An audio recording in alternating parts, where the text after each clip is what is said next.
This is an Ampersounds production. Yeah, he messaged my mum on Facebook and was like, "I'm really sorry to tell you this, but That's your son is crazy." gay." Wait, and he was your age? My age, yeah, he was like 50. What a weird thing to do. really weird. What did he think? What did he think was going to happen with that? I have no idea. And he didn't even do it anonymously. No, it's baffling. It's really, really baffling. I guess he was just trying to hurt me in some way. Yeah, Which, I mean, like, the sad. thing is, it's actually, I've never really thought about in this, through this kind of like lens, but, you know, had I not, you know, had the benefit and privilege of like growing up in a household where, you know, being gay was absolutely fine and not an issue. Like, had I grown up in a like more aggressive household, like that could have been a real fucking issue.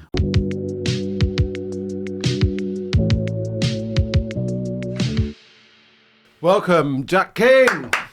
Woo! Hi. Hello. It's my camera. Hi guys. How you doing? God, edit that out. No, you got to keep that in. I know. I've already fucked it. Can I swear, Partridge moment, you can swear. Okay, you cool. I there's just no way I We'll can't. get Marcus to go along the edit and beep out every single swear word. I do swear quite a lot. Okay, good. You're in your ends, right? You're in your ends. Well, Arsenal. Are you an Arsenal? I am an Arsenal. I'm not. I'm a huge Arsenal fan. No, I mean I was actually thinking this on the way here, because I thought this subject would come up.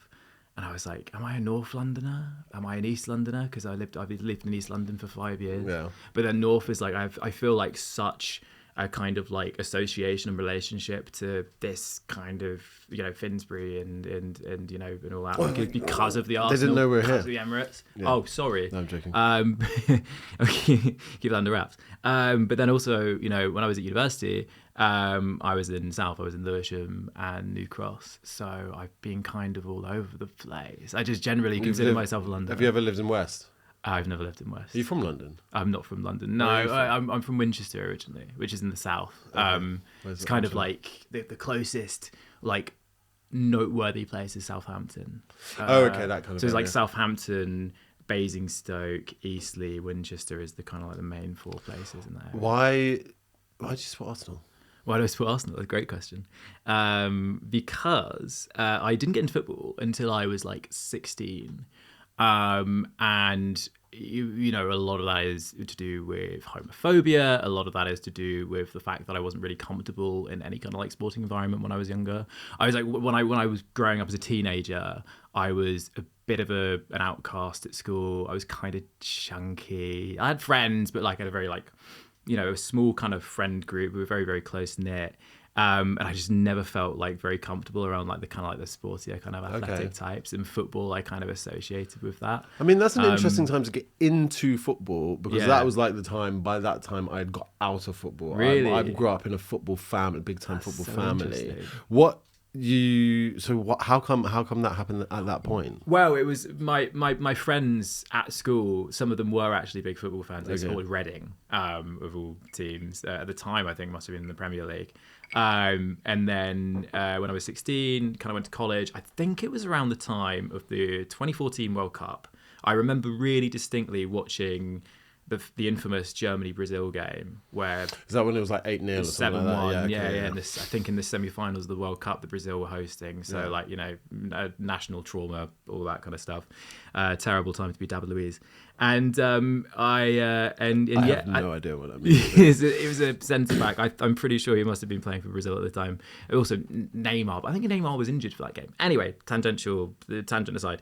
I kind of like got into watching that World Cup. And then Arsenal came because it was just after that point that I moved to London. And Arsenal weren't great then. So it wasn't like glory hunting, but I came to London and I wanted a team to support. I had a lot of friends at university who supported Arsenal. Kind of already was settled on supporting Arsenal. It was around the time that we kind of had, like, this will mean nothing to you, but hopefully it means something to somebody watching or listening.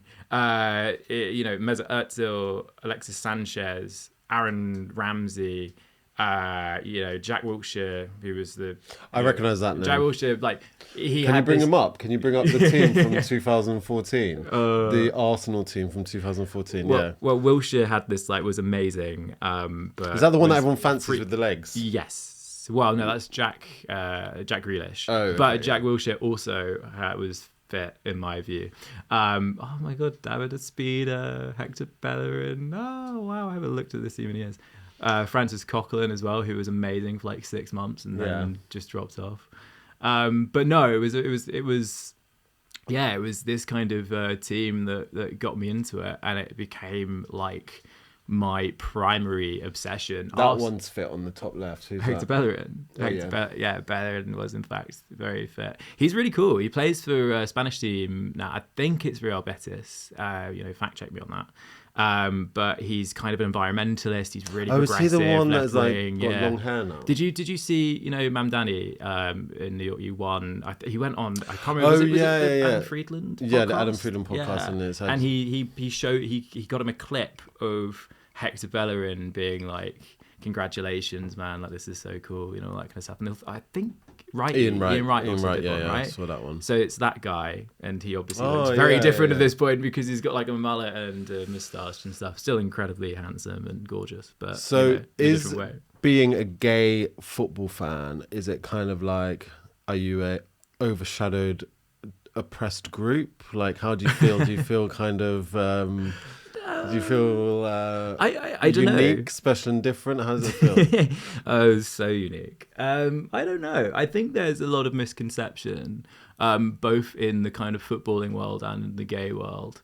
I think, most gay guys and I guess like queer people as a broader kind of population that I speak to about football have understandable kind of preconceived notions of what the like attitudes of football are towards sexuality.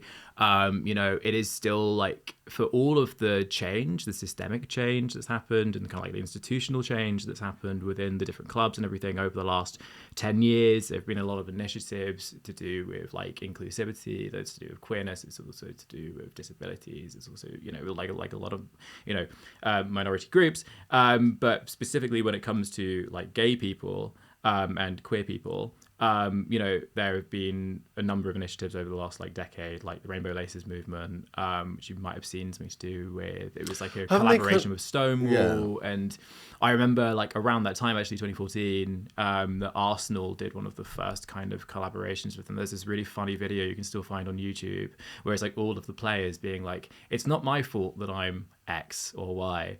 And then Olivier Giroud, who's like the French striker, goes, "It's not my fault that I'm gorgeous," and then sprays himself, shirtless, because he's ripped his shit absolutely gorgeous, as he said himself. It's I think there's been a lot of change, but people still think it's like really, really retrograde. Still great, like I say, it's still like it's kind of like a hyper macho environment, and I've been to games and I've heard isolated chants, especially directed at certain teams, that could be interpreted as homophobic, or at least I found I wasn't offended. I don't really get offended by that sort of thing. I kind of occupy the privilege where I don't have to worry about it. But like I was kind of like not really sure about that. And then when it comes to like the football world, I guess I've already kind of talked about it. Like there are still like some people who are kind of like homophobic, but that's also representative of like general society, right? But is there anyone? If I remember rightly, there's one guy who's out. I remember he was quite a young guy. Yeah, you're probably thinking of Jake Daniels. Maybe. Yeah, he was I'm not sure where he's playing now, but when he came out, I actually profiled him for GQ. He was a youth player for Blackpool, who at the time were in League One, so the third division of English football. As in the bottom one? No. How does it go? No, the second... So the top one's Premier League, second one's Championship, third one's League One, then it's League Two, then it goes National League, blah, blah, blah, blah. But like league football that you'd watch on TV is basically the top four leagues. Okay. And Blackpool were in League One at the time, I think, not performing so well.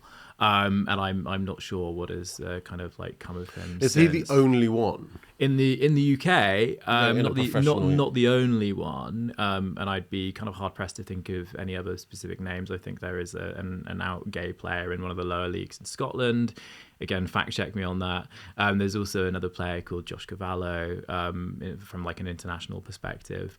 But it's very much still something that is it's there isn't much open it's difficult queerness around. No.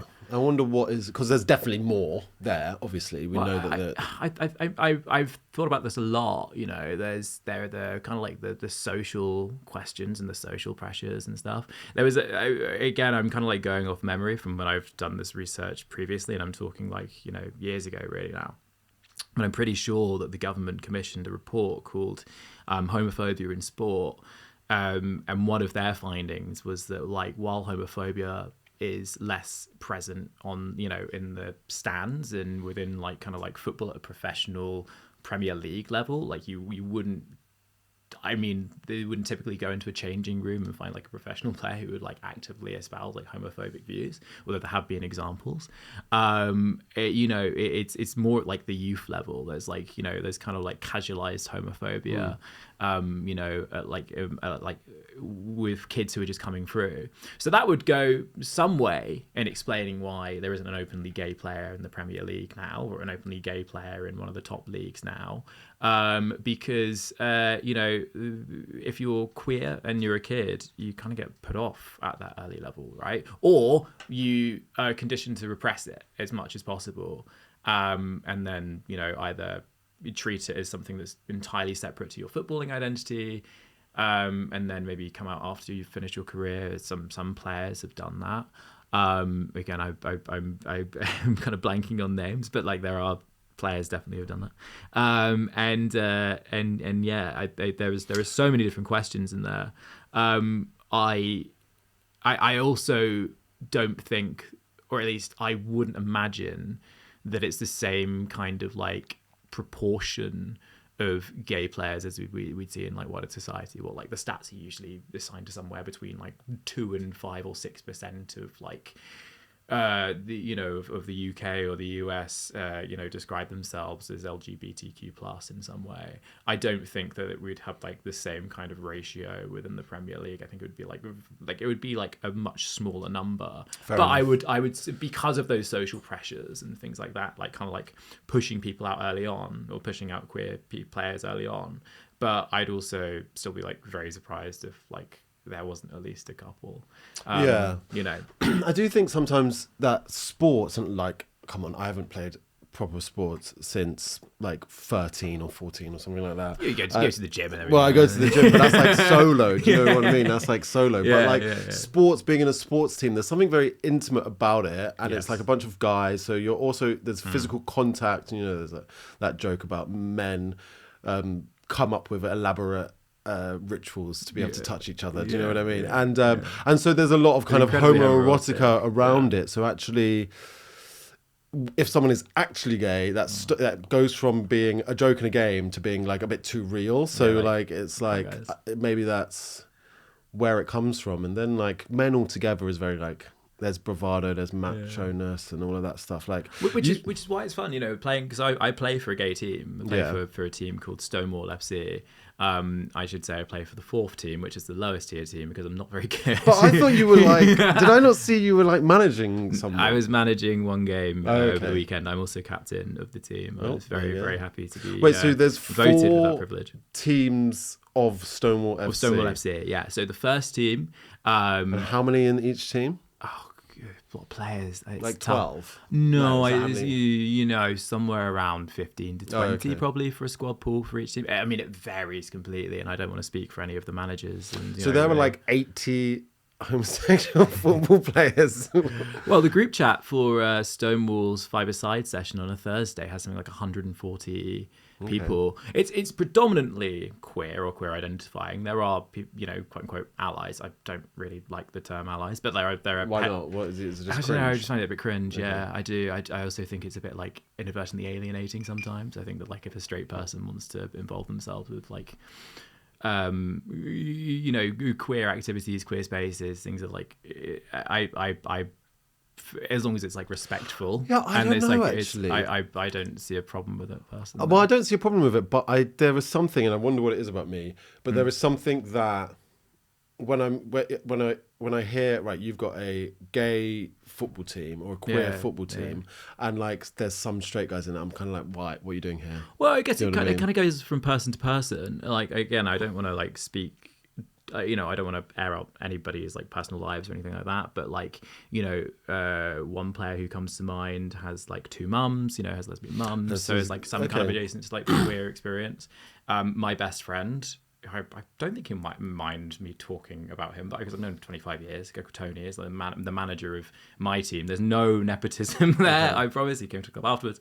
He's just like got a great footballing mind, and we are so like glad to have him. And he's actually like he's harsher to me than he is to anybody else. I think is an overcorrection. But like he's been so kind of like.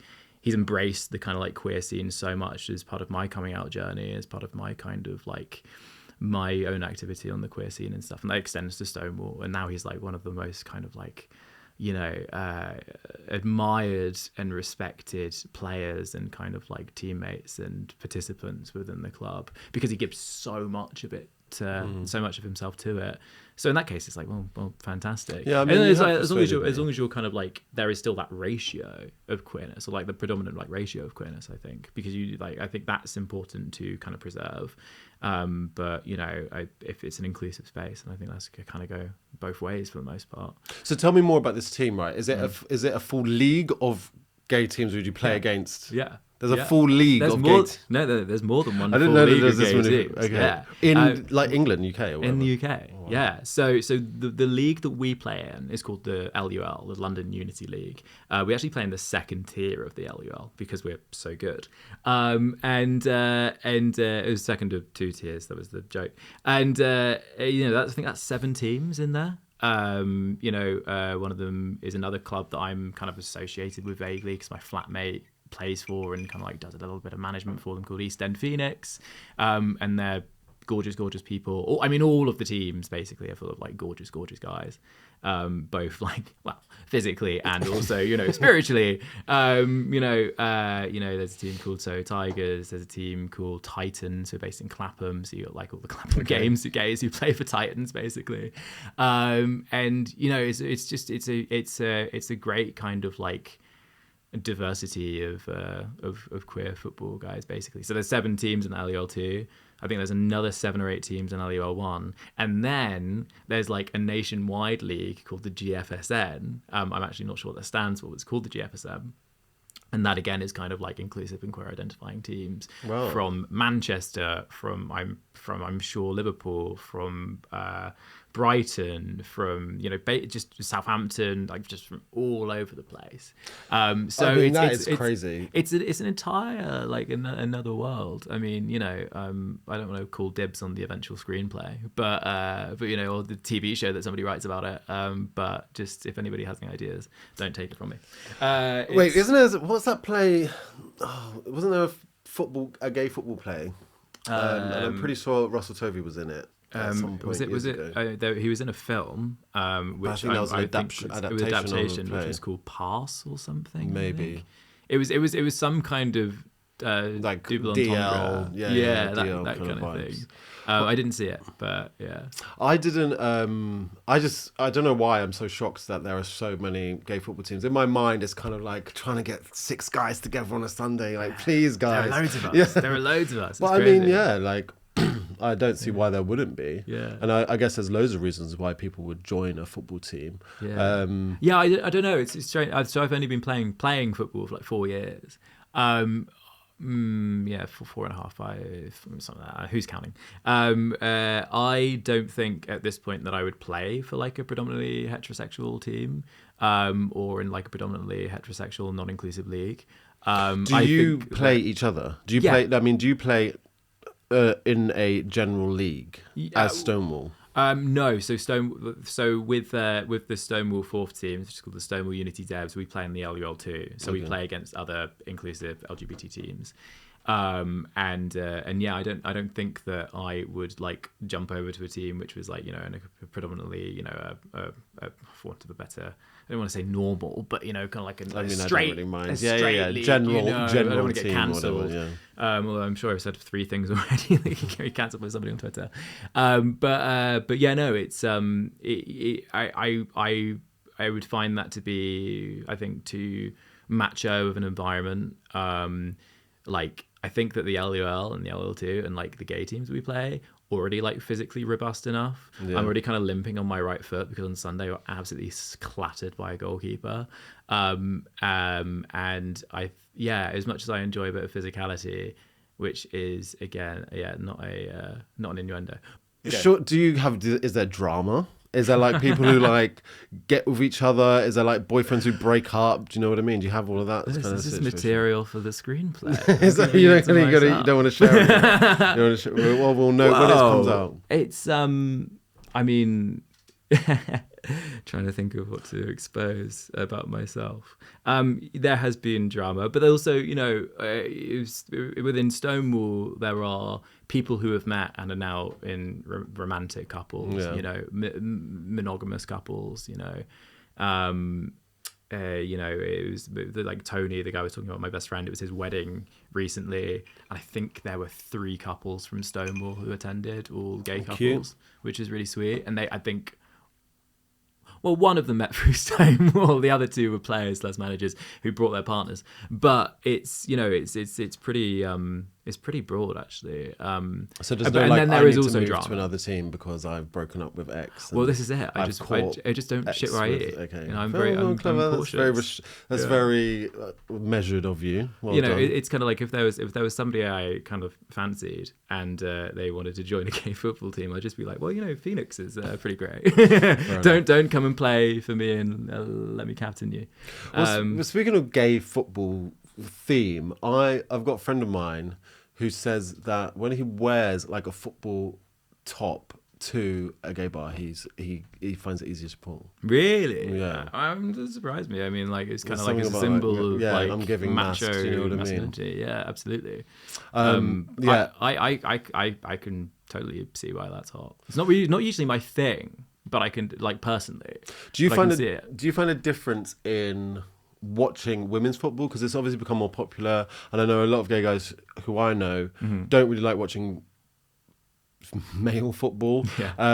And I guess it's because like we were talking about the just the kind of vibe that like a big group of men have can be quite daunting for some people. And so actually it's easier to access football through female crowds or female players or whatever, but I would say like a big group of lesbians can also be quite daunting, but I guess so. I mean, like, I think I should preface this by saying I'm not going to like pretend to be like, you know, I don't watch every single like women's Arsenal game. I try to watch every single women's England game.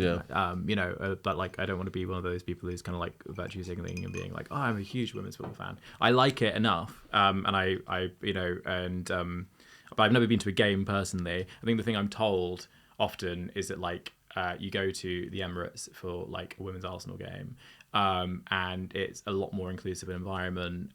It's kind of like more family focused.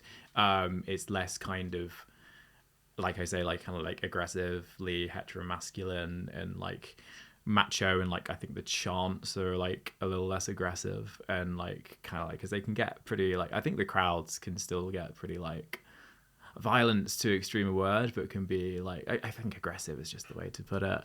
But I always try to, if I know a gay person who has, you know, a kind of preconceived idea of what football is, then women's football is like very much a thing that I try to use as like a platform of entry. I don't want to say like gateway drug, because that I think exactly, because that's not at all the case, and I think that's inadvertently patronizing. But you know, I think it's definitely like a more accessible version of the sport, which I you know I also do like love. But you know, I just I think that's like, I've tried to. I have friends who have like been like, okay, fine, so maybe this like really like macho version of the sport is too much for you. However, like I think you'll really love this because in its own right it is fantastic. Fair enough. I mean, you know, the thing is, the only reason I would watch football is because like they look good. So I can't really see myself. I'm just not interested enough. I'm really not. I think the last time I actually watched football for properly, well, I did watch like when England got so far, or whatever. When we start getting to like the semi-finals, I'm like, fine, okay, I'll watch it or something. But I think the player was Sergio Ramos. I remember fancying him a lot, and I was like, was it when he had the man bun or the hair down? Man bun, and there was like a couple on that Spanish team I remember where I was like, okay, I can get into this, but even that could not keep me there for long. Well, I mean, if the Spanish football players on the magnetic pull that you need to start religiously watching football, then I don't know what's going to change for you. Well, then exactly. It's one of those things. Although England's team is like quite broadly fit at the moment, like somebody like Jude Bellingham. I don't want to objectify English footballers. Bring up Jude Bellingham. Who's that? Let's see. Wait, we're gonna do now. Jack rates. But I mean, Do you know what he looks like? He actually looks a little bit like that Lux Maxing guy, Marlon. Do you know who that is? No, I'm not familiar. That you don't need to know. There we go. Here's your muse. Sergio Ramos. I don't know. Actually, there he was. All right. With the neck tats. Who's this now? Olivier Giroud. The other one I remember was it began with T. Torres. He was a Spanish Fernando Torres. Wow, that's so cool. That's before my era. That's yeah. Yeah, I used to fancy do you like the long or the short hair? The long hair, definitely. Hair, yeah. Although I'm not really seeing it now. I was a bit. Something very good about like an Alice band. I think this is. Where's yours? Where's mine? Not wearing it today, sadly. On the pitch, maybe. But no. So I think that's like the secret sauce for Jack Grealish. Actually, apart from his, much kind of idolized thighs. The hair is a great look for him, which I say respectfully. I don't want to objectify anybody. Well, I think you're allowed to objectify men. I won't share. I was about to share something. So apart from football, you do other things as well. You're a writer. I am a writer. You write culture. I do. Film and TV. How did you get into this? What did you study at uni? I studied English and American literature at Goldsmiths, actually, in South London, which was kind of the story behind that was that when I was doing my A-levels, I kind of got into movies when I was properly into movies when I was 16. There's more of an origin story there, but like that's when I kind of like found an appreciation for like kind of like more art house movies and like. You got a bit pretentious. It was kind of pretty much. It was kind of like film bro my taste at that point. I think like the gateway drug was probably Drive, the Nicholas Winding Refn film, which is like a meme. Like it's a meme film bro film. Like you know what I mean? Okay. Yeah. It's great. Like I've watched it quite a few times since that period in my life. Ryan Gosling. Yeah. I'm just trying to think. There's that song. I've just got that song in my head. A real human being. Or is it Night Call? Night Call is that one. Yeah. I'm not gonna try. I was gonna make you sing it. My next karaoke choice. But no, it's that was kind of it. And then college. My favorite subject was English literature, and I had this teacher a woman called Kalpana. And I just remember I was quite lazy and I was like a real procrastinator, and that reflected in my A-level results, which I won't go into publicly. But I got kicked out. Look where we are now. It's great. No, I remember distinctly like she's like telling her I want to do film study, I want to do film studies at uni, and she was just like, no, don't do that. It's a Mickey Mouse degree. Just do English and go somewhere in the top 20 or top 30 or whatever. you know, I'm not sure, you know, I don't think anything really exists to be a Mickey Mouse degree. And I think there's the humanities have a beauty that, you know, STEM can't even compare to, for example. But at the same time, I did also think, like, in a cool film studies, a Mickey Mouse degree, then I'm not sure how much more English literature is valid and legitimate, you know. But I kind of picked English and American literature at Goldsmiths because I think it was one of the only universities that offered that combination, and it allowed me to kind of like stealth a film degree whilst having, like, I guess the you know, the merit of it being called an English degree, because there are loads of modules that were based around film. So that was kind of like where I discovered international cinema, because I did like a foreign film module in my second or third year. And that was all accessible through an English degree then? That was all accessible for an English degree, yeah. So I really stealthed it. And my dissertation, I predominantly did on film and all this kind of stuff. What were your favourite films as a child? Do you have any? Like, first films that were like really captivating for you? Yeah, I mean, like, the film that always comes to mind, as much as I wouldn't like put it in my Letterboxd top 4, as much as I should, because that's the honest truth, it's probably Jurassic Park. Okay, the OG one.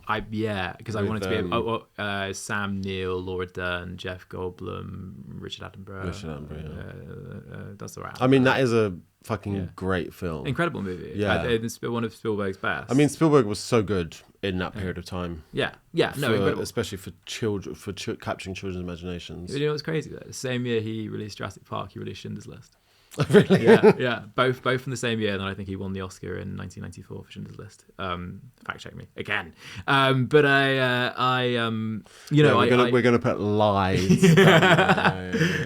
bullshitting the What entire is this time. that you've brought up? There you go, the Spielberg filmography. So my favourite childhood film is Hook. Is it? Yeah. Oh, good, great taste. I haven't seen Hook in such a time. I've seen it I haven't seen it in years, but I've seen it hundreds of times, to the point where I grew my hair long because I wanted to have long hair like Captain Hook. I identified with Captain Hook, naturally, Okay, fine. I hated Rufio, bro. I fucking hated Rufio. Why did you identify with Captain Hook? Just because he was fab, you know. He was so fab. He was like a little bit of a bitch. He dressed well. He wouldn't go downstairs unless there was a carpet on. Was it? It was Dustin Hoffman. Dustin Hoffman. Yeah. Oh my god, of course it was Dustin Hoffman. I hate Peter Pan. I love it. Crazy. In retrospect. I love it. I haven't seen that in a really long time, but I remember like my siblings, like. I think it must have been my siblings at least, but I remember it being like one of those films that was always on like a Sunday afternoon. Yeah, it's like very much like a Christmassy film as well. And I just found it really magical, and I did like Peter Pan as a story anyway. And I think the great thing about Spielberg at that time, and I think Jurassic Park is the same, is just the soundtrack is so evocative. And now when I hear a lot of that stuff, it's John Williams, right? I don't know who. I'm going to take your word for it. The guy with the magic. Because he did E.T. as well. Okay. And I think like I think he also did Indiana Jones and Jaws and like the lion's share of like the Spielberg things. But no, I think like Jurassic Park was definitely the kind of like the formative one. It's the one I remember like watching loads. I also like I had basically like when I was like 7 or 8, I had like a box TV. This was after like VHS went out of fashion, right? This is when like DVD was very much on vogue and like was coming through. But you know, I had like a box TV with like a built-in VHS player. And I remember like on tape, I had like Jurassic Park. I had like a weird kind of like smorgasbord of the Bond movies. So like I had nothing by Sean Connery, but I think I had most of the Roger Moore films. My favorite growing up, I remember being The Man with the Golden Gun, which has not aged so well in my mind. Which one is that one? Is that the one with Jaws? No, it's the one with Christopher Lee as Scaramanga, and he has like a private island with a fun house on it. And spoiler alert: the film ends with Bond and Scaramanga having a little duel in the fun house. Okay. And the iconic thing from that, if you've played any of the Bond games, like GoldenEye, is the golden gun, the gun that kills somebody in one bullet. Right. Okay. So that's like the thing that's kind of like its enduring legacy is the titular golden gun, and very much not any of the performances. Although there's this amazing stunt in it where he's in a car with this like cartoonish Louisiana sheriff who comes along the ride with him. Forget the actor's name, forget the character's name, I'm afraid. Apologies to this man who is probably dead. Or definitely Imagine dead. if he's definitely not, in the 70s. If he's not, then. They do like this might be Live and Let Die actually, but it's one of the two. But they do a jump over like a river, and it's like the bridge is like at like a slight angle, so they do like a corkscrew jump. Okay. And as they do the corkscrew jump stunt, there's this like this like penny whistle flute like sound effect where it's like whoop, and it's so camp. And I guess that was a formative film memory for me. You're a big James Bond person? Huge Bond person, yeah. Because you mentioned camp, and that is one thing that I feel like is missing from the new ones. And I get that like they've reached a new level of like prestige, I guess you could say, under Daniel Craig. Yeah, for sure. Like getting like Oscar nominations and things like that. But for me, like it is camp, and I get like it went so far with Pierce Brosnan that they wanted to like reboot it and make it more kind of real and grounded. It's really funny actually. So my favorite Bond movie, which if you ever read the digital pages of GQ, is like well documented. I absolutely love GoldenEye. I love GoldenEye's my favorite one as well. It's just partially because I grew up playing the video game, and I was alarmingly good at the game when I was like 6. But like I just love the film. I watch it. It's one of those that I rewatch all. That's all another the kind of time. Christmas film. I feel like. I think so too. Yeah. I agree. Right. But they had a I think the 30th anniversary screening. Like they did loads of 30th anniversary screenings like a month and a half ago, and I went to see it in the cinema for the first time. And I always kind of like imagined GoldenEye in my head when I tried to think about it like vaguely analytically as I got older, and I started thinking about like film language and like context and historical context and the way the films are made and everything like that. I kind of thought like, it's Bond's like gritty reinvention after the Cold War. They kind of like needed to bring Bond into the 90s, and Pierce Brosnan is that kind of perfect balance between the darkness of Timothy Dalton, but then also he has like the kind of like the innuendo and the like the slight hint of camp of like Roger Moore and all this kind of stuff. Like he's like a real amalgam of like all of the Bonds to come before him. And then I watched GoldenEye in the cinema, right? And oh my god, it's so like loaded with innuendo. It's incredible. Like it's even like jokes that I didn't quite clock. Where like everybody else in the cinema just like burst out laughing and that kind of incredulous like, oh god, they were so like misogynistic casually in the 90s. There's a scene where he does like a driving test with this instructor, which turns into a race with Xenia on the top, which is, I don't know how you could miss that. She crushed people to death with her thighs. I love it. But yeah, so she's driving with Xenia. And she's like, this time, Mr. Bond, the pleasure is all mine. All this kind of stuff. So good. What an amazing performance as well. Is it Famke Janssen? I don't know, but I would be Famke Janssen, who's also in X-Men. And oh yeah, of course. Yeah. What, as Jean Grey? No. As Jean Grey, yeah. I think so, yeah. And yeah, like so they do that, and then like obviously she's like, stop the car at once, and then Bond stops, and then she's obviously like shaken up and traumatized, as you can understand, because he's just been like the instructor, because he's been like driving so erratically and like almost knocked people off bikes and all this kind of stuff. And then he like presses a button in the car, and these 2 flutes of champagne just rise out, and she's like, oh James, and it's like, oh my god, are you serious? But that's what I loved about it. So and I guess I haven't watched it in so long, but I still remember like Boris, which was it Alan Cummings? Yeah. Boris, and he was invincible. Yeah. On the subject of homoeroticism, and I'm actually not talking about Alan Cumming in this, but GoldenEye.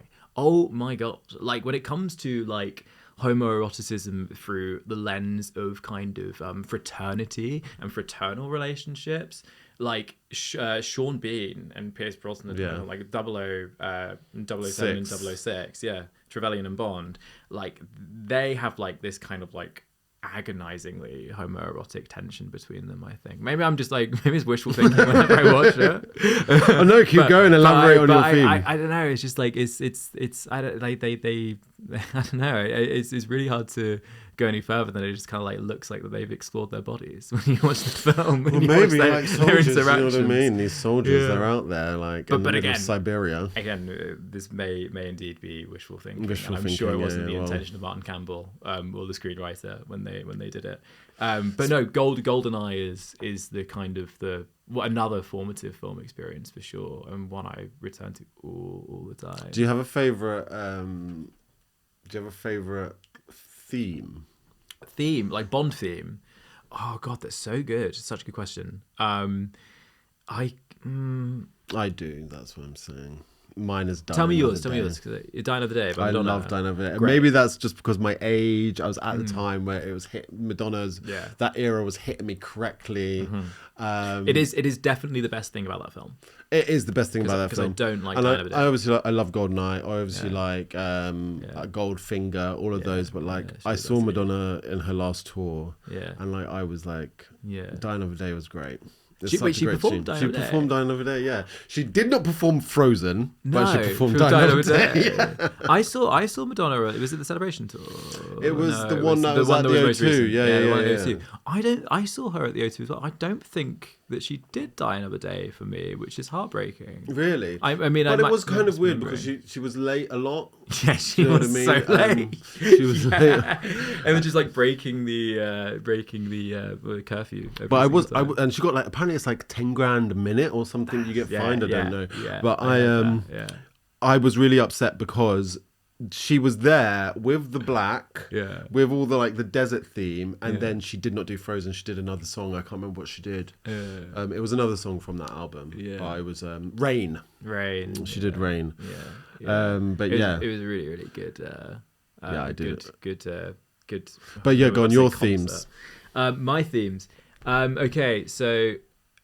The reason it's so tough is because I literally have like 6 in my head that I love, so I'm just gonna go through them. Tell me. Chris Cornell, You Know My Name, which is the Casino Royale I forgot one. about all them ones, But it's also just because I think that's maybe my favorite, or it's one of my favorite Bond openings, which is where kind of like Daniel Craig, it's his introduction as Bond, and he kills one guy and then kills another guy, and he like spins around in black and white in the bathroom and shoots the screen, and it's like the gun barrel. And then he goes da na na na na na. It's so good. Also, GoldenEye, fantastic. That has one of my favorite like opening credit sequences, like the animated sequences that they do, because you've just got like these kind of like the silhouettes of these like beautiful women just like smashing down the what do you call it, the hammer and anvil, the Soviet kind of like symbols and iconography, which is really really cool. I really love I kind of love Skyfall as well, which is just because it's just great. I think the Craig era's had low, and I hope this isn't just recency bias, but I also love No Time to Die the one that Billie Eilish did. Oh, Billie Eilish. Okay. Yeah. Which is really great. And then View to a Kill, the one from A View to a Kill, which is by... is that Duran Duran? Duran Duran, yeah. I had Wham in my head and I knew it wasn't Wham, but by Duran Duran. I actually low-key love... Into the Fire. Yeah. It's so good. But yeah, no, I think those are the ones that I return to the most off the top of my head. I think also The World Is Not Enough as well is really good. Is that Sheryl Crow? No, maybe that's... I think it's garbage. Oh, is it? I might be Maybe, mixing up that and Tomorrow Never Dies. Maybe Tomorrow Never Dies is... I think sure. And then also Die Another Day by Madonna is also a fantastic I one. mean it's but I like pick out like a gay dude who likes Bond whose favorite song isn't Die Another Day by Madonna. It is ridiculous. It is just ridiculous, and it's just like the way she's got like Sigmund Freud analyze this. I absolutely love it. Do you have an opinion on who should be the next one? Really, it's a tough one, really. I have a couple of people that I think would be really fantastic. The most recent rumor and like the kind of the bookie's favorite is Callum Turner. Yeah, I've seen everyone talking about him. I think that he would be a really excellent Bond. I just wrote a piece to that effect anyway. It's kind of like, because he kind of like, he's a good actor to start with, which is always a great place to begin. He did. It's not always the case, though, is it? Recently, it has been, but like not always throughout history. What, with Bond? Yeah. Oh no, I think all of them are great. Really? I genuinely think Roger Moore is a good actor. Yes. Okay. Yeah, 100%. No, I will. That's a hill I will die on. Okay. Even George Lazenby, right? George Lazenby was a model who basically owned. Yeah, didn't he TV like ads. trick his way into? I don't know the origin story. I heard that he lied on his CV or something like that. It wouldn't surprise me because, like, if you look at his Wikipedia, it's literally just like he was a model and then he was Bond for a one-off. But his on Her Majesty's Secret Service is kind of like the consensus favorite among like real Bond nerds, you know. And it is. I haven't seen it in a while, but it is really great, and he's very good and convincing in it. And I don't think he. Again, at least he didn't do much else that was like really noteworthy. But no, Callum Turner, he kind of like, I like him because, like I say, he's good. If you see him like Masters of the Air, he plays an airman in that. Who's kind of like, he's really sexy. He's really sexy. Sexy in a very. He's Dua Lipa's fiance, so I think that's kind of like a quality that one must have in order to be Dua Lipa's fiance. He's also kind of like.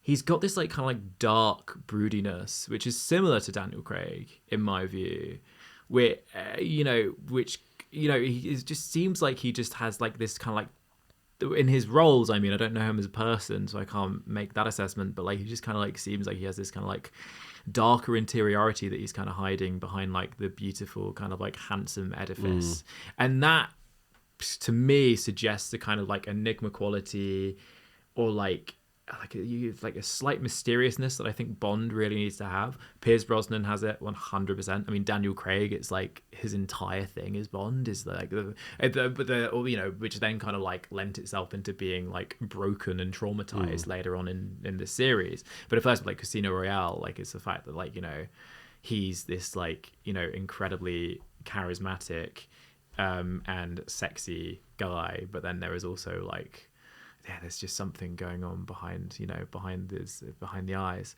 So I think Callum Turner has like a lot of the similar qualities. And I interviewed him in like early 2024, I want to say, in like January, and we went to a pub and he had a couple of mulled wines. Which I thought was a really interesting drink choice for somebody who was like 6'3" and had like the biggest, like most like manly hands I've seen in my life. And I spoke to him about Masters of the Air, and even then I remember thinking like, I didn't say anything, and I kind of like now beat myself up for not like actually asking him the question in the course of the interview. But I was like, he'd make a really good Bond. Like you know, I also just don't think. Again, without being inadvertently offensive to any working actor today, or like without seeming at all controversial, I don't know if like the qualifying talent pool is that huge. Like, I don't know if there are many late 20s to mid to late 30s British male actors going right now who I think like really suit the kind of Bond archetype. Well, it is very specific. It's very specific. It's very specific. And also the archetype is a archetype of man that is not as prevalent in film these days. Do you know what I mean? In the 80s and just into the 90s, like that kind of guy was like in a lot of things, you know, maybe but like now there's far more like, there's just far more differences in kind of how masculinity is presented in movies. 100%. And so you got like someone like who's like really like hot right now, like Paul Mescal, or like obviously not British, but Timothée Chalamet or something like that, are like so far from what Callum Turner represents. I was going to say, what do you think? Twink Bond?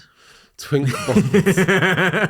I mean, what is it giving? I think he would kind of do like a Austin Powers version. I could see that. See that. Yeah. I mean, what I wanted to ask you about the industry, right, is this Callum Turner kind of like, because right now it's like Callum Turner is the number one person, and how much of that is like PR and campaigning for it? So I mean, look, I really don't know. There's so much kind of like smoke and mirrors when it comes to like the bookies. You know, if somebody is suddenly catapulted into being like the bookie's favorite, That's because obviously loads or like a group of people have put a lot of money on that person, which shortens their odds, and that is often kind of like seen as a sign of somebody's imminent casting because it points to some kind of like insider industry knowledge being deployed. So somebody like on the hush, from the James Bond production, like goes to their mate and they're like, oh, by the way, you might want to put 100 quid on this person for Bond because I'm told reputably that they've been cast, or at least I think that's how it works. And then as a result, things they're suddenly the favorite and their odds are changed and bloody blah. But that's happened a couple of times with Bond since Daniel Craig kind of like retired the role.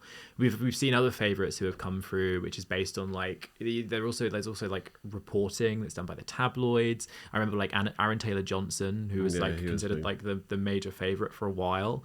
I mean, that was like, from what I can recall, was based on like insider quote unquote insider reporting by the Sun or the Daily Mail, which then kind of like threw everybody into thinking that maybe he was the guy.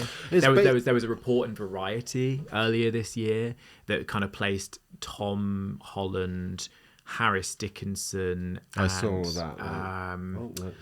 I think maybe Austin Butler, but I can't. It can't be Austin Butler. It was or Jacob Elordi. It was Jacob Elordi. Oh yeah, I did. Harris, Jacob, and Tom. Like they would like kind of like place those three as like the main favorites at one point. There's another, the funniest one, the most absurd one, was there was a report in the Hollywood Reporter where a guy called, I think, Scott Callum Marsh, who has a very, very, very small filmography. I mean, like, I don't think he's done anything since 2022. Is otherwise like, an unknown actor. Yeah. Basically was just like, and he's ginger. So the piece was like, it looks like they might have Bond, and he's a redhead. And it was just this, like, just a guy, like, good for him as well. Good for him. Like, great publicity, it's, and I don't know if that's a result of, his team kind of feeding it to the Hollywood Reporter. So I really don't know any of that, and I wouldn't speculate. But it's really funny how the James Bond rumor mill kind of like evolves and churns over time. I think it's really. I've been thinking about this since you actually asked me. If I had to like pick somebody personally, and I don't think he'll do it because he's so busy, it would be Harris Dickinson. I think he would be. He's like the platonic ideal for me. I think he's absolutely perfect, brilliant actor, has a lot of the same qualities that I've already discussed, but I mean his like emotional range on screen is so fantastic. Like if you like, I think that he can play to so many different tones, and he can be kind of like both like really sincere and kind of like I say dark and brooding, but then also can come across as like really charismatic and cool. Like he's in The Kingsman, as in the third Kingsman. It was a prequel, quite young, set in World War One. And like he's in that with Ralph Fiennes and a couple of other like really great actors, and I think he's probably the standout in that. He's amazing in Beach Rats, which is like the film that he broke through in, like Triangle of Sadness. He's really great in, and he just kind of like fits the mold so well for me. But then he's about to be in Beatles. And he's the Beatles movie that Sam Mendes is doing, and he's also a filmmaker in his own right. That was the thing that puts it, because it feels like he's kind of widening his scope as like a filmmaker and like a storyteller in general. But yeah, he was the favorite for a while. In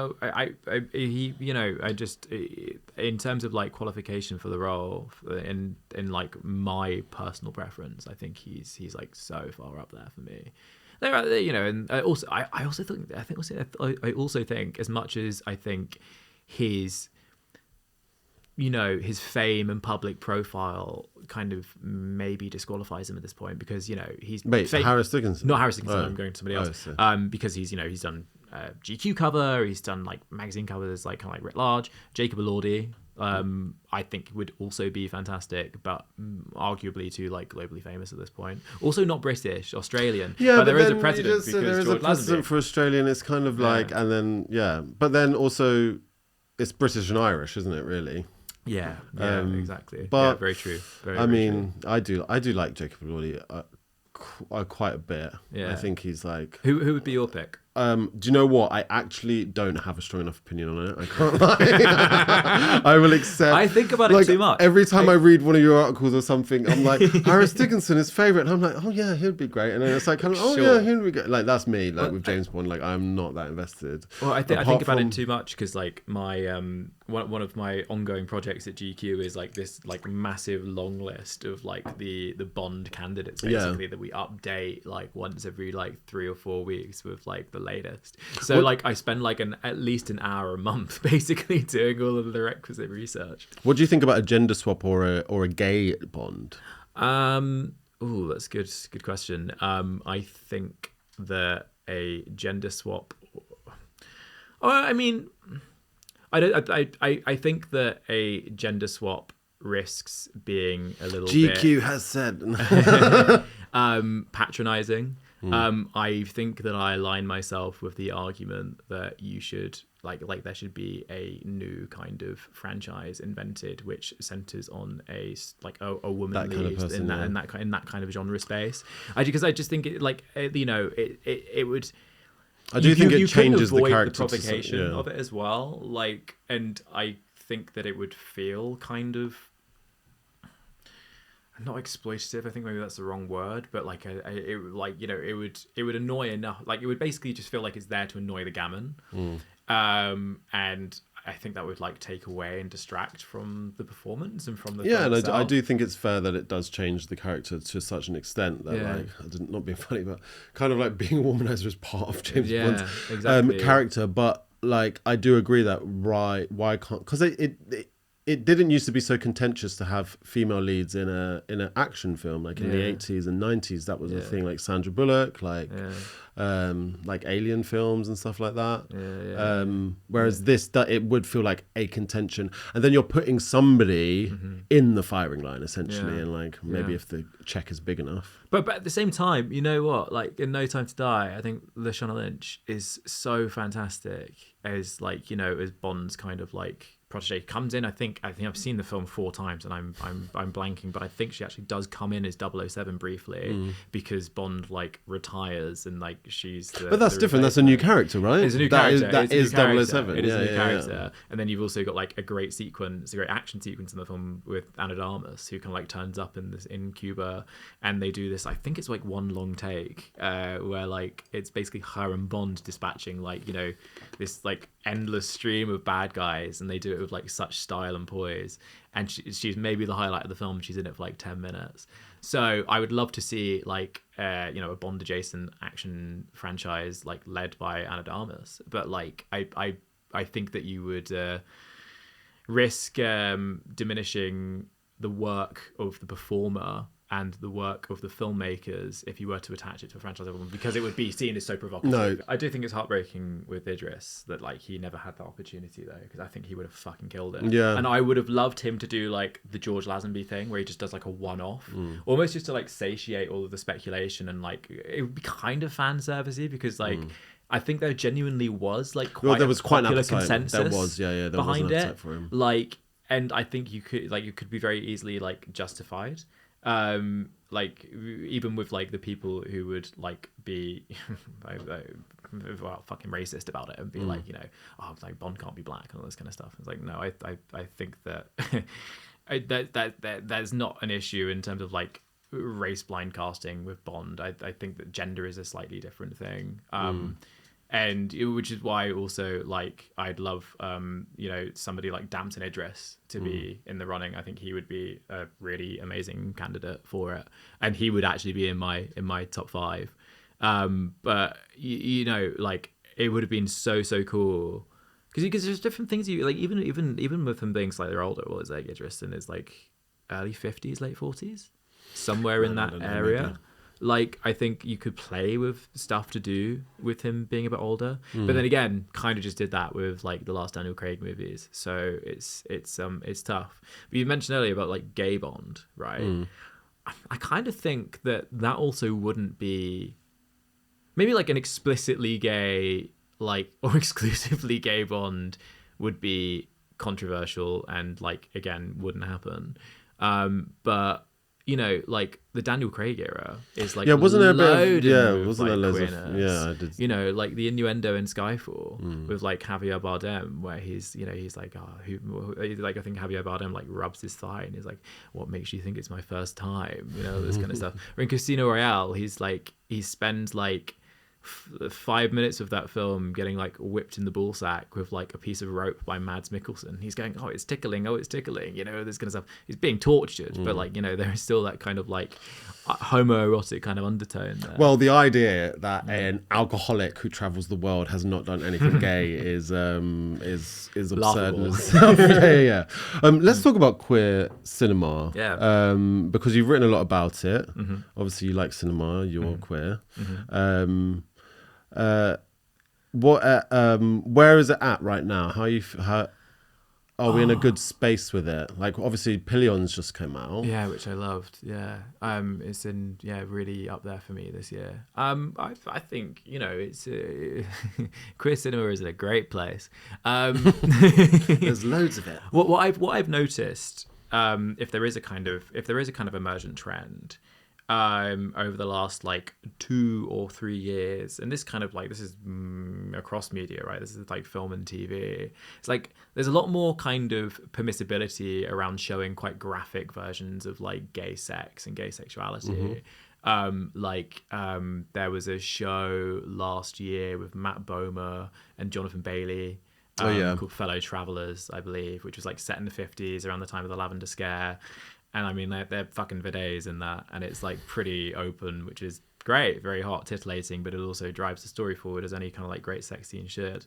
You know, you've got something like Pillion this year, which is, you know, about BDSM, or not about BDSM, but it's like exists within this kind of like very specific kind of like BDSM biker milieu, and like the central relationship, you know, Alexander Skarsgård and Harry Melling, who played Dudley in the Harry Potter movies.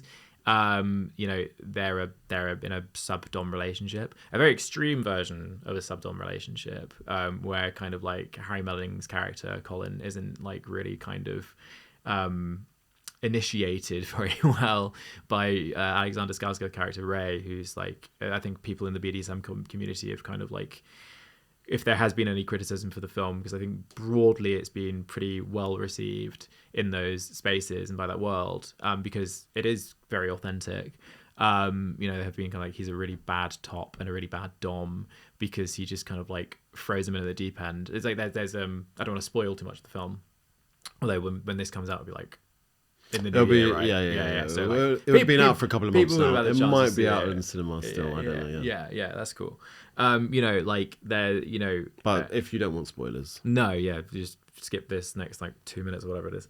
You know, the maybe like 30 minutes into the film, they finally go to Ray's house, Alexander Skarsgård's character, and you know, Colin. You know, Harry Melling. Now we've established as Ray and Colin. Colin kind of goes in, and he's like kind of like awestruck, and he's like so in love with this like big, handsome, gorgeous kind of like Nordic guy. And then Ray is just like, okay, cool. So cook dinner, and then here's this list of domestic chores that I need you to do. I'm gonna go and sit in the lounge and have a beer, and then that's literally like their relationship is like almost like domestic slavery. It's like extreme like servitude and submission, but it's a really complex film and kind of explores like the gratification that Colin receives from that, while also not avoiding the fact that he's kind of being exploited, and he has this like these beautiful experiences of like sexual and romantic discovery, and it's like such a fascinating lens on a very specific kind of like queer experience.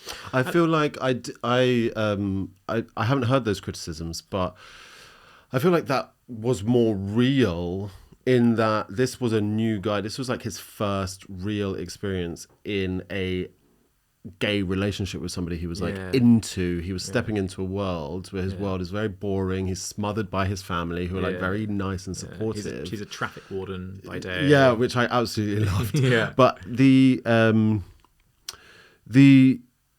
oh gosh, what was I forgot my train of thought. Oh yeah, the like servitude was almost the reason I don't think it's exploitative, right, is because he even asks him like, can you cook? And he's like, I kind of can. It's irrelevant whether he can cook. Yeah, so true. It's the fact that he is cooking. The only thing that he really cared about was his bike, and he cleaned that himself. Yeah. Do you know what I mean? So true. So true. It was all like, well, you are cooking for me, because that's part of the game. It's part of the fantasy. Yeah, and I found it quite interesting about the boundaries that they both face and the issues that they both face, where Alexander Skarsgård, I can't remember his name, wasn't able to sit down and have a conversation about the terms of their relationship. It was all just like, this is how it is, which is probably not good for a BDSM relationship. That's what you need, to make it a safe space.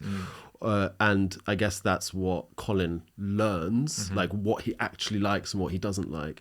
And I actually think that that's quite a common experience for queer people who are quite stifled and unable to like talk about their desires, that they end up kind of following a path that can be quite exposing and vulnerable, and you kind of find out the hard way what you do and you don't like. Do you know what I mean? You're kind of like left to your own devices to like navigate it, right, and everything. Yeah, which I think is fun. I think that's really fun. I mean, like I think back on like my own kind of like sexual romantic experiences being as a queer person in London, and like we both having different people to kind of like handhold you through those experiences, but also like discovering things for yourself is I think it's like it's kind of a cornerstone of like our very specific, I say but like a gay guy in London is very specific to that experience, I think. And I also don't want to generalize, like, not every single gay person who comes of age in London has the same thing, but like when I'm talking about like the scene and like sex and stuff like that, I think it's a really interesting thing. So did you come out before you moved or no? I came out, well, I can tell you the full coming out story if you want. All right, cool. I came out when I was like 15 to my friends. I actually, when I was like 13, I told one of my best mates, I don't know why in retrospect I did this, because it was fucking stupid, and like social suicide, but like I told one of my friends I'd had a sex dream about one of our other male friends.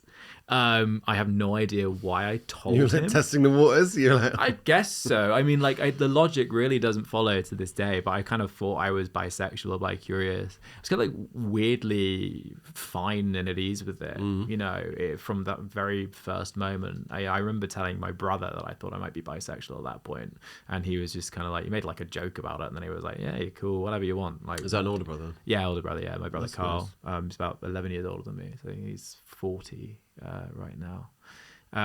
But yeah, no, and then 15 kind of like went full fat gay, and came out to my friends on a train from a cinema trip in Eastleigh. I can't remember what film we were watching, but I kind of like had them all together. I was like, by the way, guys, here's the thing about me, and they were like, cool, great, all like heterosexual guys. I had very much like a kind of like a heterosexual male friend group up until I went to college, and then it kind of diversified in terms of gender and queerness and stuff.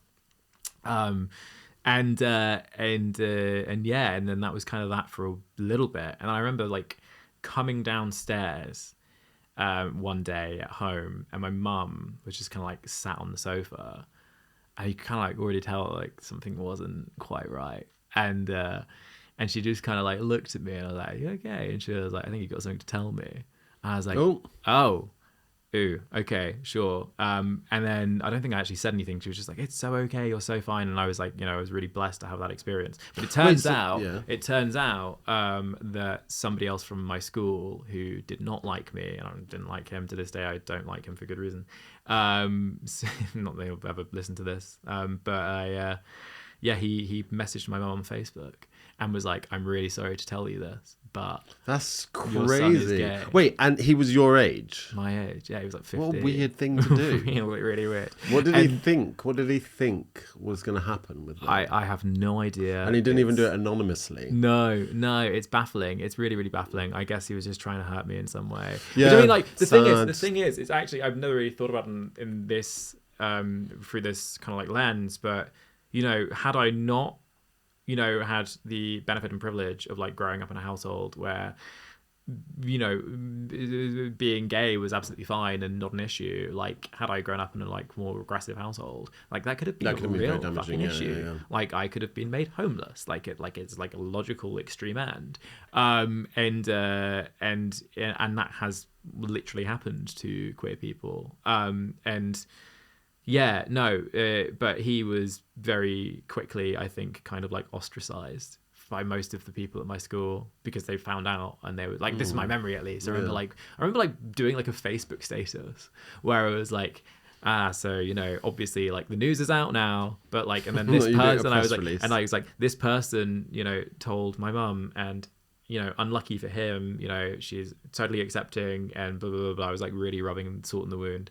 And I remember getting like, at what was then for me like loads of likes, and like people who I didn't really get on with at school being like, we've never really got on in the past, but I like really respect you for this and all this kind of stuff. And it was really sweet. It was actually kind of idyllic and a little bit heartstoppery in retrospect. Well, I mean, like I had it quite easy. I'm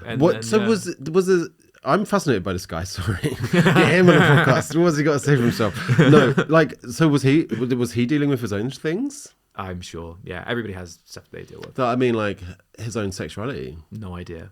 Don't know. You're You're really not talking care. to him. You don't. You haven't seen him, right? You didn't see him in heaven. Oh hi. Yeah, you just see like my eyelid starts twitching. He doesn't bother me anymore. I don't hold a grudge. It's weird. It's actually still is quite funny. And I've thought about this. Like maybe I am just quite petty that like 13, 14 years later, I still like I find it difficult to be like forgiving. And I think that's because like, on the one hand, it actually made it kind of like the coming out experience easier because I just plunged, into the deep end. I had no choice in the matter. And I think if I had a choice in the matter, it would have taken me not that much longer, but I probably would have been in college when I came out, rather than, I think I was at the end of secondary school at that point.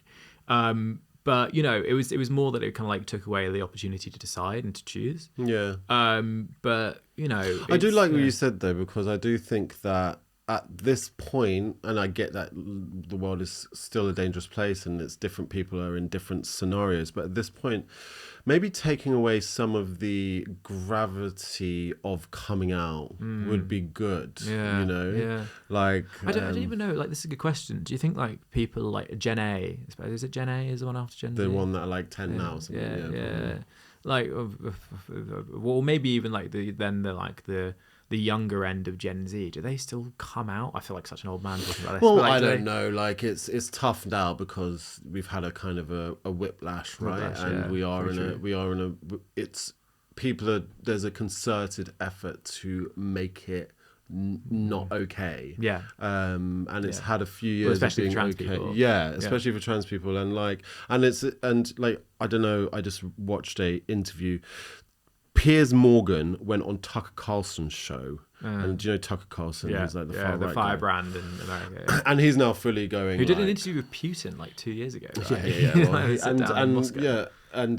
But he's now fully going like back on the old stuff where it's like it's a choice. They're being poisoned into it by like the liberals. In terms of sexuality. By the liberals and porn's making. And there's this huge thing on the internet that like porn made me gay. Do you know what I mean? Like, oh my god. I remember seeing this because it wasn't like Piers Morgan was like, "Hey man, if you're watching gay porn, that probably means you're fucking gay." Yeah. Well, it's true. It's kind of true. But I like what you like when you said like you had a sex dream and then you just said it, right? Yeah. The thing that fuels a lot of the anger, I think, is that boys, particularly in adolescence where hormones are going crazy, boys are having thoughts and ideas and curiosity that doesn't necessarily mean, oh, I'm gay for the rest of my life or I'm bi. It just means that like my sex drive is like firing all cylinders and I've had a random thought and that terrifies them because of the environment that they're in, and so then they end up burying it, and then they get gay panic, or then they like get ashamed of all these feelings, and they're never able to just go, no, that was a funny thing that happened, wasn't that lol, and like just being able to live with it. Yeah, I do think that would be the case for most. I genuinely can't explain why I just had like an immediate. I mean, the way I kind of remember it now is it being kind of like an immediate comfort with it, like, or like an acceptance rather, a personal self-acceptance where I was just kind of like, cool, whatever, like, I'm a gay dude, fine, like that's chill. Obviously at that point kind of like thought I was more like bi-curious or bisexual, but that's part of the journey, right? I think a lot of which I think a lot of like gay guys kind of Bi-erasure. Bi-erasure, yeah, sorry. Another cancelable offence. Was it like the sixth that I've I think we can't get cancelled anymore since Trump won. This cancelling's finished. Yeah, of course. I know, I wish I had. I remember watching something on TV and being like, fuck. Because what I had before was infatuations with like guys, like boys or whatever. Like the boy in my year 5 class who was just like, I was just wanted to be his friend really badly. I didn't really understand it right. And I remember at one point being maybe like 11 or 12 and just watching a TV show and being like, fuck. No, I don't want to deal with this. What TV show is it? So it was a rerun of a American sitcom called Home Improvement, and it was Jonathan Taylor Thomas. Wait, is that the one with Tim Allen? Yeah. As the dad? What? Yeah. What? But it wasn't Tim Allen. Incredible. That's It wasn't Tim incredible. Allen. Marcus, bring him up. So this was the guy that you fell in love with? And then he was in, I fell in love with him when I was about 11 years old. Wow. And it was like some American sitcom. I just remember watching it being like, oh my God. Oh, yeah, okay. I can see why an 11-year-old would be. I was just like absolutely fascinated by him. I was just fascinated. Yeah. And then the second one after that was River Phoenix, and then I became a vegetarian because of him for 10 years. Yeah, because of River Phoenix. Wow, so you were like really being 11 as well. Like you were kind of you were infatuated with like, I mean, I guess like River Phoenix was 20s, like when I was early in 20s. River Phoenix was like when I became, that was when I was like 14, 15. Okay. And I got really into, and then I watched My Own Private Idaho. Have you seen that Amazing film? Movie. Yeah. I think some of the best, not to keep on going back to sex scenes, but I think it's some of the most beautiful and like well-rendered sex scenes in a film. And I was just, and what's actually crazy about looking at him now, right, is that when I was fascinated by him and when I was in love with him, I was about 15 and he died at like 23. Yeah. And to me, he's always been older than me, but obviously I'm now older than he was when he died, which is kind of crazy to think about. Yeah. As that, but yeah, nice. so those are my, and I think he actually I became a vegetarian because he was a vegetarian and he refused to wear leather. Oh, I remember wow. that. I was fascinated by him. I mean, he was, just incredible. I mean, his performance in My Own Private Idaho is just him and Keanu Reeves together is just fucking glorious. Like the alchemy that they kind of create on screen is just beautiful. And I don't want to keep on going back to the sex scenes because that's not the only point. But I mean, it do you remember like they're kind of like shot as like almost like still images, but they kind of like they staged the like. It's not stills. They're basically just like choreographed to look like still images.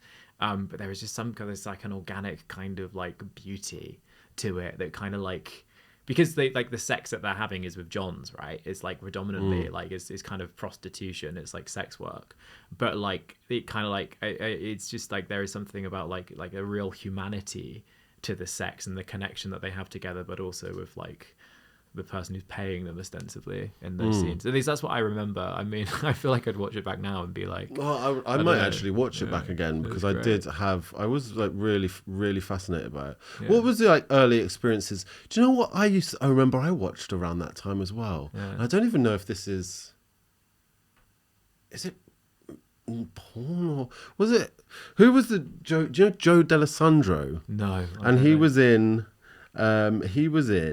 films. He was in these free films. He was in free films by, and I want to say Andy Warhol. Okay. And look, this is Can you bring him up? This is testing an area of movies. This is testing an area of my kind of queer film knowledge, in which I then Flash, Trash, though that and Heat. Who's it by? Who are those Flash and Trash by? And he's like a R.E. Who's it by? Yeah, Andy Warhol. Yeah. And he's like it's in the 60s and he's like some fucking like gay subculture in the 1960s. He's best known. It's so interesting. I mean, this is an area where I'm like woefully undereducated. I haven't seen those films in ages. I should probably need watch to it again. like look into that area a little bit more. Do you have a favourite queer film or queer experience? Queer experience. Do you have a favourite queer I had one experience? last weekend actually. Yeah, in the saunas. We're getting to that part of the conversation. What I'll say first before I go into the quick film, I think that those are great kind of like coming out idols. A little bit less conventional. Mine was Darren Criss in Glee. So okay, that's so cute. Obvious. It's just so obvious, but I was so in love with him. Also, just like really loved his like relationship with Chris Colfer's character in that. Was it Kurt and Blaine? Was that the gay one? Yeah. When you're like 15 and you want like schmaltzy gay romance that's gonna like normalize it for you and remind you that it's okay to be in love with a man.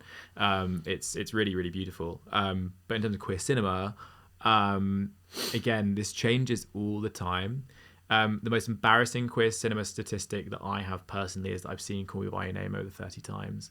Oh, really? I think half of he just looks at me with such like scorn. I mean, like judge me. I feel like you read Fair. that Yeah. in a reflection of yourself. I was projecting, not yeah. putting anything on you there. That was a completely neutral look, and Yeah. your shame popped up. There's so much shame. Are you a big Timmy fan? Yeah, I do like Timmy. I think that, I mean, his performance in his latest film, Marty Supreme, is fucking excellent. Like, It is good. He's incredible. I do feel like... Which the review embargo's up, so I can say that. The film will be out by the time you But, this anyway. well, yeah, is it good?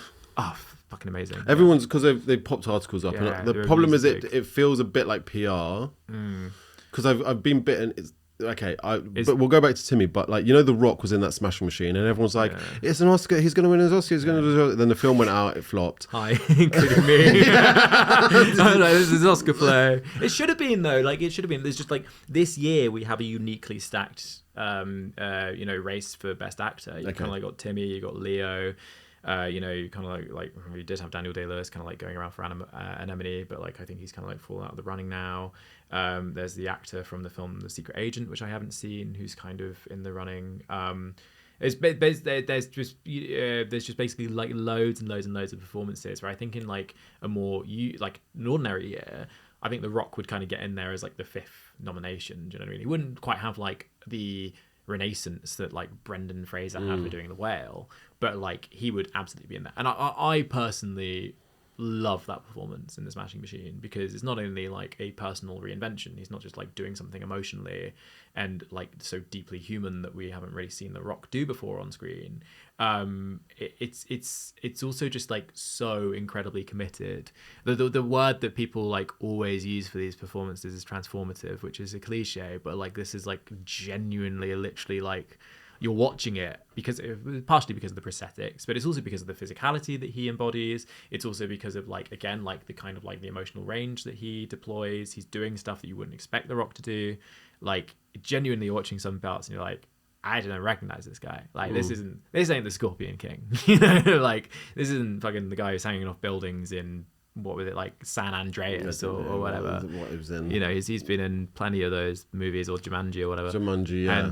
And like, you know, I also growing up, I kind of loved wrestling. And did you? Marcus is a wrestling fan. Which has like, I don't know about Marcus, but it has no connection to sexuality for me. Oh, does it not? It does for me. No, I wasn't like, I was never. Because I remember, like, my... You're just a guy. You're just a bro. I was a bloke, yeah. I don't even see those oiled up muscled guys. Well, because that's never really been my type, to be honest. But, I remember, like, when I was a teenager... And sorry, this is, like, there's so many tangents and stuff. We'll go back to queer cinema in a bit. But, like, I remember my stepdad and my mum buying me these, like, kind of prints with, like, Triple H on them and The Undertaker on them and all this kind of stuff. And I kind of had them on my wall in my bedroom. And I'm sure if somebody was to kind of like look back at that and trying to psychoanalyze me as a homosexual, they would be like, oh, isn't that telling? When you were like 12, you had these like naked men on your wall. And it was like, no, but like I've literally never like in my life watched wrestling and had like a sense of sexual gratification from it, or like arousal or like titillation. Like none of that has ever happened for me. I just like watching these guys beat the shit out of each other because it's very entertaining. And also like they have like these soap opera, like the melodramatic kind of characters that they play. Like the Undertaker, he's playing a literal he's meant to be dead. Like the character is meant to be dead, and he comes out in front of like 80,000 people to the ring in pitch black darkness with these like fireballs going off, and it has the funeral march playing in the background. He rolls his eyes into the back of his head as he takes his hat off, and all of this like ridiculously camp drama where like I guess maybe that's where it relates to not even sexuality, but like queerness in a way. Like I think that it like wrestling is incredibly camp. Well, I think we were saying before, it's soap operas for straight men. Soap opera straight man. Yeah. 100%. It's what you true. get to watch the drama of it, Yeah. and you get to watch kind of the Jerry Springer kind of like he said she said stuff. Yeah. But it's like, and I'm gonna smash this thing over your head. So you said what is your type then? What is my type? Because you're newly single for the ladies at home. Yeah. My type, it's kind of evolved actually over the. Do you believe in types? I always like challenging type. I don't like. I think that why would you kind of like place yourself into a box and kind of like reduce yourself down to a single kind of experience? Yeah. That said, historically, it's kind of been like more twunkier guys. You know, I'm really. We're clipping this and we're putting it on there. It's going to go really wrong. Overly conventional. No, I know what you mean. But you know, like if you were to go on my Grindr bio, that's what it would say. You've got that written in your Grindr bio. Yeah, unfortunately. Twinks only. Sorry. No, not only. But it's like no face, no chat, like that kind of stuff. But you know, I think also, oh God, I don't know how much of this I should say in a podcast, but like, I guess my type has also evolved with like I'm trying to like be a bit more kind of euphemistic about it. As my approach to sex has changed, basically as I've become more versatile. I've seen my kind of type expand with that, which I find really interesting from like a sexual psychology perspective, because it's like there are some guys that I want to top, and there are some guys I want to get bottom. No, before, I know what you mean. Like it's really. And I actually think that so much of our sexual experience actually is dictated to or is informed by how other people perceive you, right? Sure. And I've noticed, like, as I've got older or as I started going to the gym, like who sexualized me and how they sexualized me changed 100%. When I was younger, it was like. Yeah, like I said, I don't want to go super into it, but I felt like I was more kind of like an object being sexualized, and as you get older, you feel more kind of like you're the sexual person who's got more control and more gravitas. Do you know what I mean? And like that, and the people who are attracted to you changes, and basically bottoms are attracted to me. That's basically So what can you do? What can I do? What am I gonna do? I do actually want to ask you. You know, in terms of like your gymming experience, and because it sounds to me like you've experienced having like different body types and so and having like different physical appearances. Do you think people are generally nicer to you? Because this is kind of like my theory that I've actually written about and was a little bit controversial. Like, do you think that people are generally nicer to you when you're more kind of like you fulfill kind of like the conventional physical norm, or like basically if you have a lower body fat percentage, you look a bit more ripped? Are people in the street like nicer to you? Like, because that's kind of been my experience, where like whenever I've kind of been a little more kind of like in the kind of like the quote unquote gym fit mold, like the conventional desirable norm, people are nicer to me, which in itself is problematic. I don't want to insult anybody's intelligence by having to include that caveat. I think we all recognize that is not a great thing, but I've identified that in my personal experience, I think. It's hard to tell because like, so right now I am like 90 kilograms, right? I was 70. Interesting. Like three years ago. Right. And so, but then I am actually really so wrapped up in my own self that it's hard to tell how I'm being treated by other people and what's real. But what I will say is that I do think that being larger, it's noticed. Do you know what I mean? And like men will often say, not even straight men will often be like, "Oh, you right, mate? Oh, you're looking big, aren't you?" Yeah, so and I remember the first time actually I was in the gym when a guy went, "You look big." I was like, "Oh my god." And I don't even feel that big. Like I think I have body issues and stuff like that. But like I don't know. I can't really say from my own experience. Really, I do feel less insecure about my masculinity now because I think I feel solid. Do you know what I mean? I just think I can look after myself. I don't feel vulnerable. Interesting. But I don't know. I've heard from other people in which people are treated differently based on their weight, and like I can totally see that. And a lot of this is like wrapped up in projection and dysmorphia. Yeah. You know, especially within like the gay world. It's, you know, again, not to evoke a kind of cliche, but it's true. Like, you know, dysmorphia is so, body dysmorphia is so prevalent within the gay world, I think. You know? I love, like, there was some show that was talking about pretty privilege. Oh no, it's like I got TikToks from Australian Love Island where they're like talking about pretty privilege, and it was like this gorgeous girl being like, there's no such thing as pretty privilege, it's hard. Everybody wants you. Oh wow. I just had this idea of like us two sitting here being like, is it hard being like really gym fit and really... is it harder? Has life got better? No, I don't know. I don't know. What ways has it changed for you?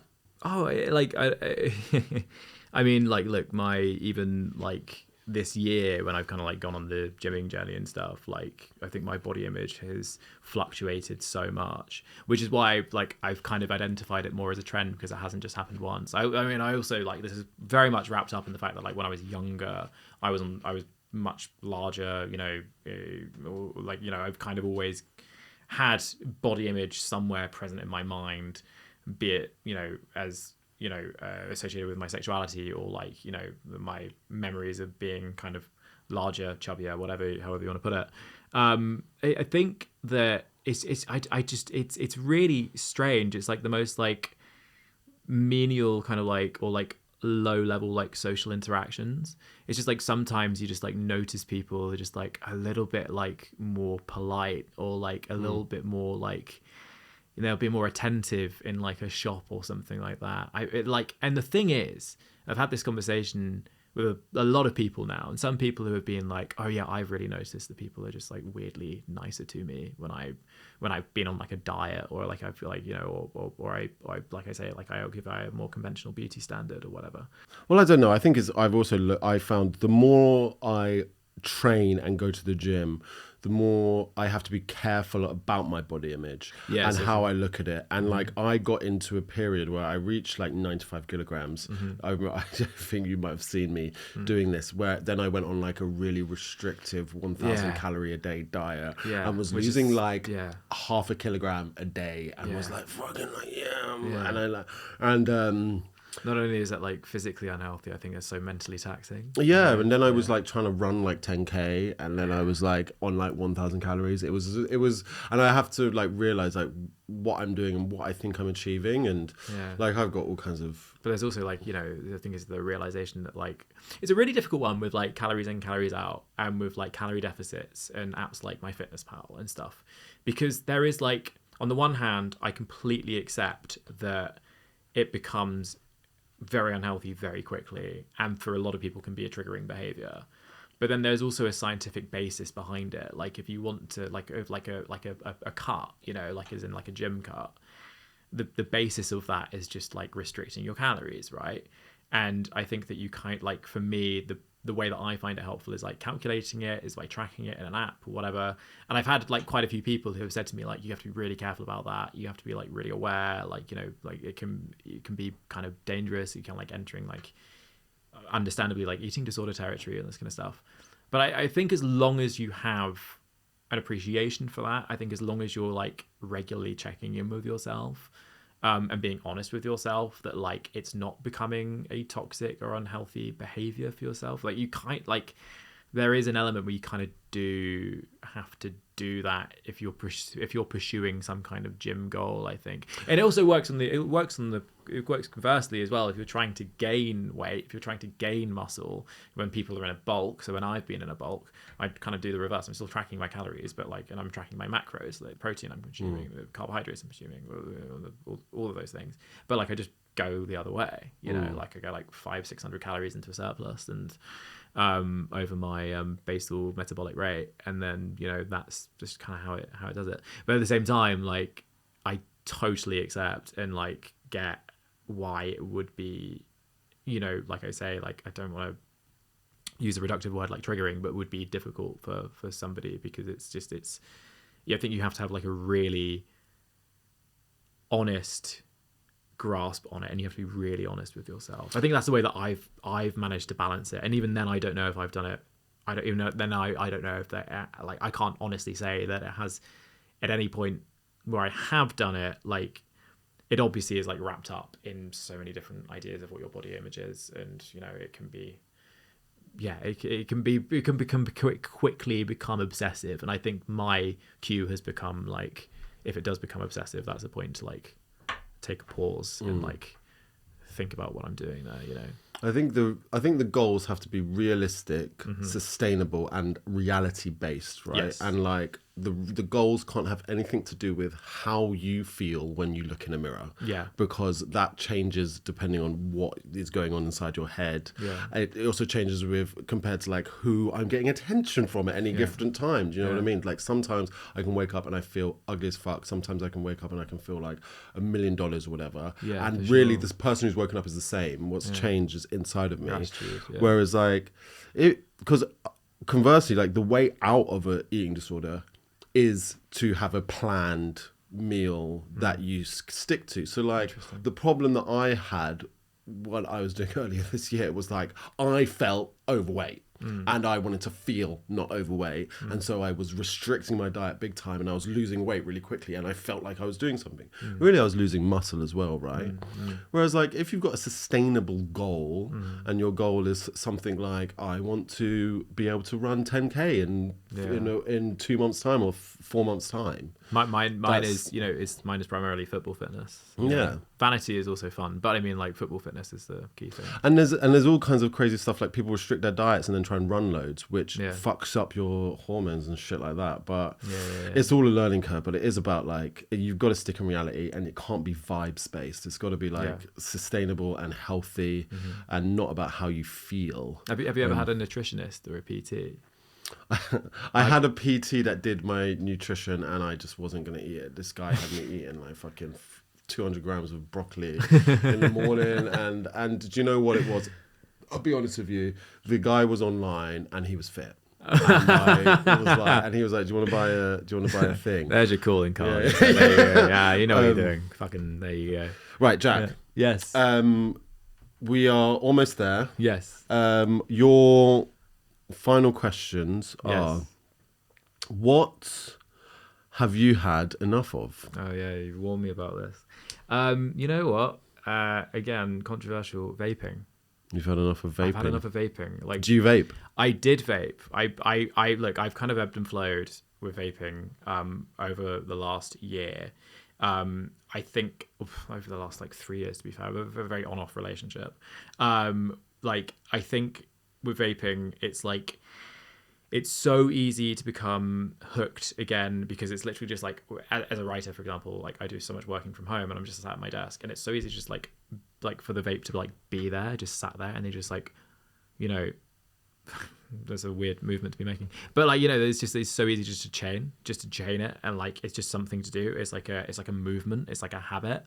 It tastes great, you know, which is also annoying because you just want to keep on going back to it. But it's also, you know, like the whole like Lost Marys and everything, terrible for the environment, obviously. I know that like they've sort of been banned, but they kind of haven't been banned because like, you know, like the disposable things, people just buy them again, you know, people don't generally buy the top up things, you know, the little cartridges. That's the word I was looking for. They don't buy the cartridges, they just buy a new one every time. So it's the same fucking principle. I also just don't think it looks very cool. No, I think it's quite appealing. I think cigarettes, like cigs, sexy. I think that can be quite chic. Like if I'm at a GQ party, I will, not only for presentation, but like I will like have a little 20 pack in my pocket. Also a great social tool as well, because you can like literally just like, you be in a smoking area, be like, want a fag, like it's great.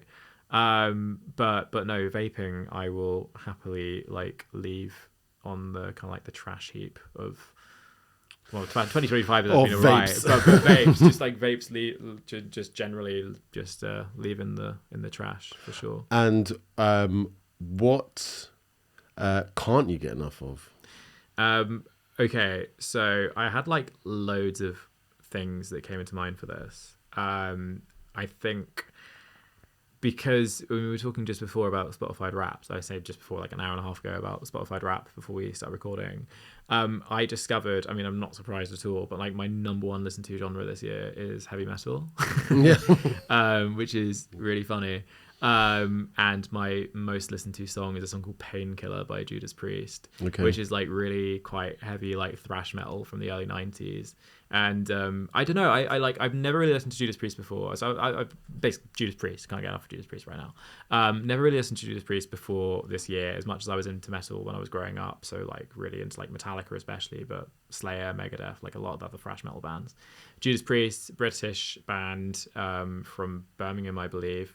And the lead singer is a guy called Rob Halford. He's now 73, but gay. And he came out as gay as like the lead singer of this like quite major metal band in like 1997, I think, just in like an MTV Unplugged interview or something. Just like kind of was just like, oh yeah, and like, you know, I'm sure he didn't say I like fucking guys. Like he was just like, oh, by the way, I'm gay, pretty much. And I found like I read some of his autobiography afterwards, and I found that story like so fascinating. And then the music is just like really, really great. He sings in like mostly in this like really high pitched kind of like screeching falsetto, which is like both like I'm sure to a lot of people, as with like kind of heavy metal writ large, it sounds like fucking noise to them, but for me I'm just like, wow, like the technique and the craft of this is like so exceptional. I think just metal more broadly, like there are so many misconceptions and misunderstandings about like the culture of metal and stuff. I think people like assume that like metalheads are like really depressive and like hate the world and are like really nihilistic and stuff, but I think one of the cliches you always hear is like actually like kind of like when insofar as like music subgroups, like some of the happiest people in the world, because like they haven't, I say they, like we, I don't know, like, but like metal people who love metal kind of have that like outlet where they can like face up to like the existential perils of the world, or like all of the sins of the world, like the darkest, like we're kind of like looking into like the darkest depths, and because you're confronting it, there's something kind of like, I don't know, liberating or reassuring about embracing it. I got like very existential over the last 2 or 3 years, and I like became like terrified as you approach 30. as I approached my gay death. No, as I it was actually more broadly after Ukraine, got like really terrified of like the prospect and concept of nuclear war, which I still very much am. This is a related tangent. Yeah, okay. But one of the ways in which I kind of like got over that to some extent, I still think it's like one of the greatest existential threats that faces humanity, is that and the climate crisis. But you know, one of the ways I got over it was like embracing kind of like media and culture around like they kind of like took on nuclear war as a theme and idea, and like there are a lot of like metal songs that deal with it. Like there are a couple by Metallica, one called Blackened, another one called Fight Fire with Fire, which is just like, again, they come across as quite morbid and nihilistic, but there's something weirdly, you know, comforting about it. But no, this is all like all to get around. Right now I can't get enough of metal and Judas Priest specifically. I want to cut that answer down in some way. No, that's perfect. You got it all. You got it all. You know? I love it. I think we get to know a bit more about you. Yeah. All right. Thanks, Jack. No worries. Thank you. Great. Thank you. This is really fun. Thank you for having me. Good. That's great. Yeah. Cool. Cuts.